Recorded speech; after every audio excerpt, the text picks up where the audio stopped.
Hello there, folks. I'm Dan Brown from a sort of interesting life.com, and you're joining me as we take a little walk through Marford Quarry and then across to an absolutely lovely stream just over a big road from this quarry. And really, I just wanted to throw these clips together and show you again another one of these random places that I've been going to for a few years now. This is by the village of Marford, as you would imagine. Village, town, I'm not 100%. It's just at the back of Wrexham for anybody who's familiar with the area, and this is the sort of region that my dad lives at, so this is why I know this area and I've been coming here for a while.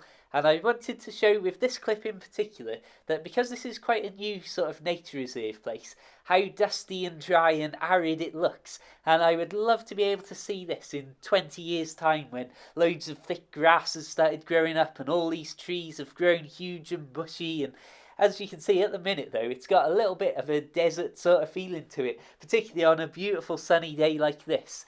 Now, I wanted to show this just this little place for a start, as it's a lovely little spot to put on camera. But also, I find it quite interesting the location of this, as you've got a main road that goes out to Chester, which we'll see in just a moment, that sort of cuts this walk directly in half. But either side of this massive main road is this sort of beautiful scenery. Of course, though, you can't take me anywhere where there's so many perfect trees without me starting to clamber up them. And my goodness me, were those branches dry and broken and not particularly secure or safe. So I do ask for your forgiveness, and I apologise for the shakiness of this footage while I was up there. But again, these are just the things that I like to get up to, as you're probably well aware. Basically, let me get outside and then go and play for a couple of hours. So, back onto the actual walking trip.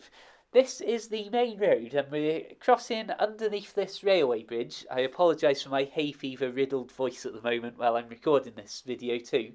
But you can see from the other side, this is a proper main, bypass road from Chester going to Wrexham, or Wrexham to Chester, of course.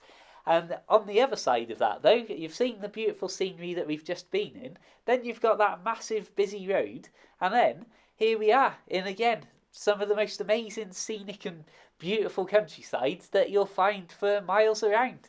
And again, so very familiar looking to a lot of the clips that I take from real super rural places well away from any main roads when I'm out and about on the boat. And at this point, we followed this little river down, and you'll see, I mean, how beautiful is this? And as always with these videos, the fact that we've got good weather in this one really does sum up how amazing a place this is. I would have absolutely loved to have had the kayak. I'm not sure about the legalities of putting a kayak on something like this, just a random little stream river sort of thing.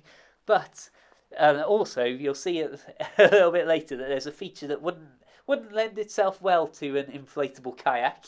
But, I mean, the idea of being able to live in a house near to this, I don't think I'd be able to resist hopping in a little kayak or paddling boat at some point, or rowboat, paddling boat, and having a little paddle around every now and then.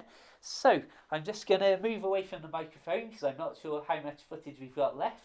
Again, this is another clip that really shows with that road bridge there just how much we're dipping in and out of super rural areas, but also touching right onto the main links of society. I suppose at this point I will say, as we're about to tuck into some pasties and crisps, that, well, I'm just glad that you've tuned in and watched this. I hope you've enjoyed this scenery. Like I say, it is one of those videos where the commentary is difficult to really do because I'm not entirely certain what I should be saying, because I'm not hugely familiar and I'm not local to know loads of little factoids about these areas. And as you see me paddle there, this train again marking society as we re-enter. I'll say thanks for watching. Check out my other videos for weekly boating and biking and things like this. Feel free to check out my narrowboat life books on the Kindle. And until the next time, keep it boat worthy, keep it boot worthy, and of course, farewell.